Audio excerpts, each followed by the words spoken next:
2014年荣获国际慢城认证的凤林镇，淳朴的乡村生活，行宿悠闲自在的慢活小镇。这里的风景很漂亮，风景懂讲。风景很漂亮，风景懂讲。寿天宫一直是镇上重要的信仰中心。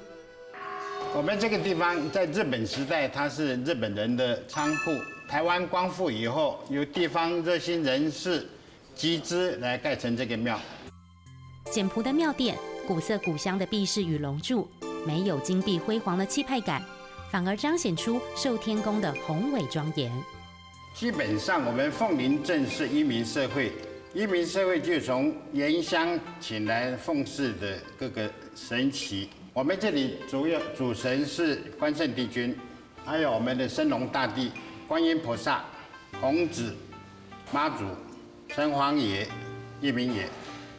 祭拜义民爷是客家聚落常见的精神象征，宣扬早期先民开庄拓土、保卫家园的英勇事迹。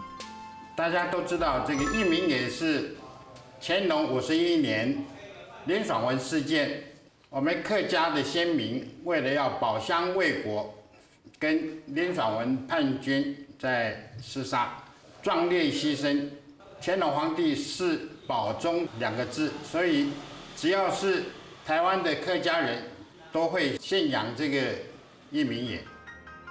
庙城上高挂着随风摇曳的红灯笼，寄托着居民的祈愿。这些用来祈福的平安灯，正是寿天宫凝聚地方信仰情感的具体表现。上课喽！风景懂讲，风景懂讲，风景懂讲。